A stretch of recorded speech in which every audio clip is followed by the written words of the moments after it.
Na década de 1960, a cidade de Múrcia, na Espanha, vivia uma rotina tranquila e simples. Em meio às ruas humildes de um pequeno bairro da região, morava a família Martínez del Águila, eu acho que é assim que se pronuncia, uma família numerosa que, apesar das dificuldades financeiras, tentava seguir normalmente com a vida, até que seus planos fossem interrompidos em 1965. Olá pessoal, tudo bem? Sejam bem-vindos a mais um caso aqui do canal. Antes do caso começar, eu só queria pedir a vocês para não esquecerem de curtir e se inscrever no canal, vai me ajudar muito.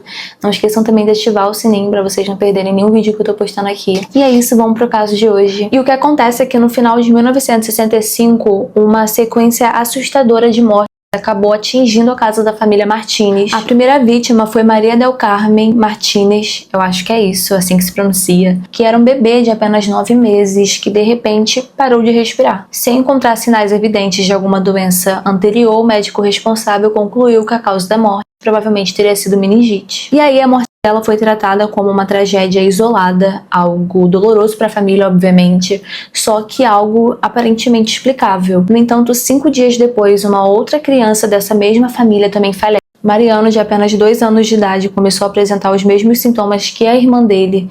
Ele então foi socorrido e levado ao hospital, mas infelizmente não resistiu e acabou falecendo. E então, mais 5 dias se passaram e outra criança dessa mesma família também aparece morta. Dessa vez, a vítima foi Fuensanta, de apenas 4 anos de idade. O bairro inteiro começou a entrar em pânico. Algumas pessoas acreditavam que uma doença misteriosa estivesse se espalhando dentro da casa. Outras começaram a evitar a família com medo de que algo contagioso estivesse matando as crianças. E enquanto isso, os pais, Andrés e Antônia, estavam totalmente destruídos emocionalmente. Eles estavam tentando entender como as crianças haviam falecido em um intervalo tão pequeno de tempo. Junto de seus 7 filhos que sobraram, eles foram internados no Hospital Provincial de Múrcia para que os médicos tentassem entender o que estava acontecendo com as crianças. O intuito deles era observar se as crianças apresentavam algum sintoma de doença, de infecção, alguma coisa assim que pudesse explicar o falecimento delas e agir, obviamente agir a tempo antes que acontecesse o pior. Mas conforme eles analisavam o caso e também checavam, a comunidade ali, a vizinhança onde essa família morava,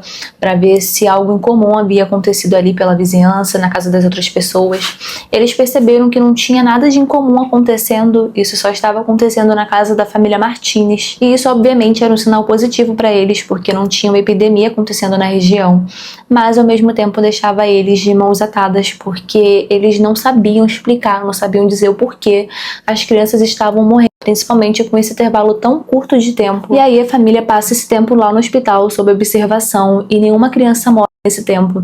Então eles pensavam que estava tudo bem e decidem voltar para casa para as comemorações de Natal e Ano Novo. Eu acho que eu esqueci de mencionar no vídeo, já era dezembro, então eles tinham voltado para poder passar essas comemorações em casa. A Antônia estava grávida de 7 meses e tudo parecia bem, até que no dia 4 de janeiro de 1966, no ano seguinte, mais uma criança morre. Se tratava do caçula da família, o Andrés, de 5 anos de idade, e após a morte dele, a família retornou para o hospital imediatamente. Foi então que os médicos decidiram reunir amostras das 4 vítimas para comparar a causa da morte delas. E foi nesse momento que a investigação tomou um rumo sombrio, porque não se tratava de uma epidemia. Segundo os resultados dos exames toxicológicos, as crianças haviam sido envenenadas com uma grande quantidade de substâncias presentes em pílulas usadas para polir metais e inseticidas. Para os médicos ficou claro que os casos se tratavam de envenenamento intencionais, que não haviam sido mortes acidentais. E então as autoridades foram chamadas e informadas sobre o falecimento das 4 crianças Martínez. Pouco depois, uma investigação foi iniciada para descobrir quem estava por trás dos envenenamentos. E as primeiras suspeitas levaram à prisão preventiva do Andrés e da Antônia, enquanto a polícia tentava entender o que havia acontecido dentro daquela casa. E o mais perturbador de tudo é que o que ninguém imaginava era que as suspeitas iriam recair sobre uma menina de apenas 12 anos de idade,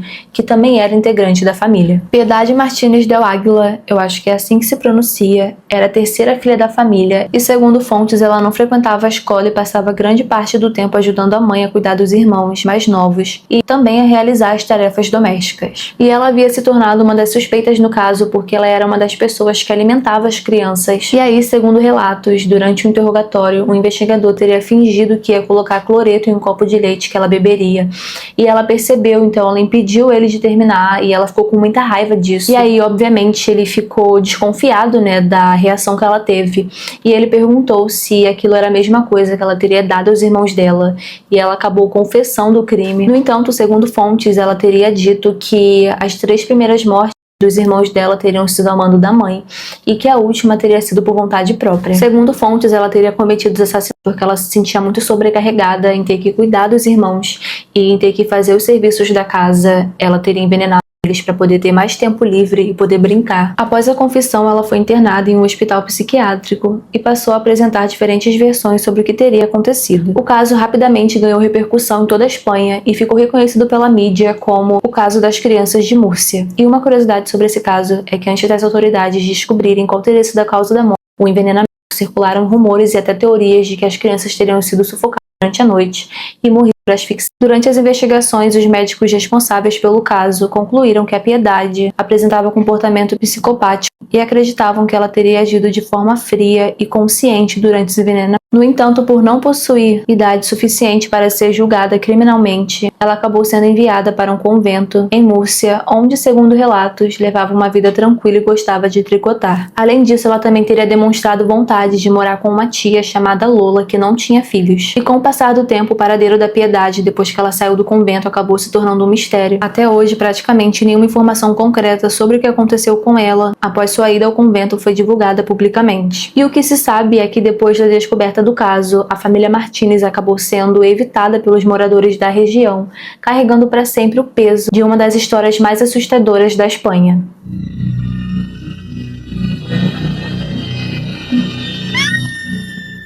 É isso, pessoal. O caso fica por aqui. Eu espero que vocês tenham gostado. Deixa pra mim aqui embaixo qual é a opinião de vocês, o que vocês acham sobre esse caso. E não esqueçam de curtir e se inscrever, vai me ajudar muito. Se você é novo aqui, já ativa o sininho pra você não perder caso nenhum. Só lembrando também que eu tô no Spotify, eu tô deixando o link pra vocês na descrição. Então, por favor, vão lá me acompanhar. E eu também tô deixando o link das minhas redes sociais aqui embaixo pra vocês irem lá dar uma olhada. E é isso, pessoal. Obrigada se vocês assistiram até aqui. E beijão.